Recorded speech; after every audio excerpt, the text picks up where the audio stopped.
दिल्ली के दरवाजे पर दस्तखत करने गए तो पाप क्या है? मुझे इस बात का जवाब दीजिए। हम सरकार की सुनते हैं ताकि सरकार हमारे साथ न्याय करे, बस। प्रधानमंत्री क्यों बनाते हैं? ताकि प्रधानमंत्री हमारी बात सुने। मुख्यमंत्री क्यों बनाते हैं जी? ताकि वो हमारी बात सुने। सरपंच क्यों बनाते हैं?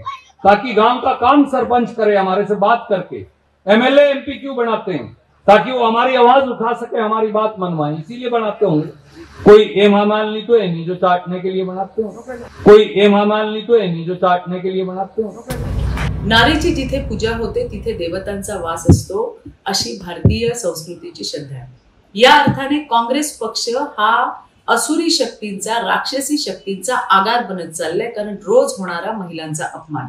काल काँग्रेसचे खासदार रणदीप सुरजेवाला यांनी अतिशय गलिच्छ अशी टिप्पणी महिलांबाबत त्या ठिकाणी केली आहे।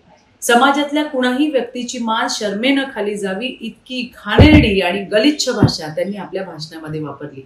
या भाषणात त्यांनी खासदार आणि अभिनेत्री असलेल्या हेमा मालिनींवर सडकी मुक्ताफळ त्या ठिकाणी उधळली आहेत।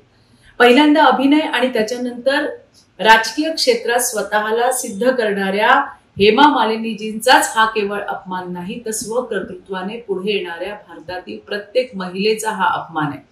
सुरजेवाला म्हणतात की आपण आमदार खासदार कशासाठी निवडून देतो? आपला आवाज उठवतील ही मंडळी कुणी हेमा मालिनी नाहीत की ज्यांना केवळ चाटण्यासाठी आपण त्या ठिकाणी बनवलं जातं। ही काँग्रेसवाल्यांची कुठली भाषा आणि कुठली संस्कृती? परवाच काँग्रेसची एक महिला नेता हिने भारतीय जनता पार्टीच्या उमेदवार आणि अभिनेत्री कंगना रणावत यांच्यावरती अतिशय खालच्या पातळीची टीका केली। त्याआधी काँग्रेसचे सर्वोच्च नेता राहुल गांधी यांनी नारी शक्ती संपवण्याची भाषा केली।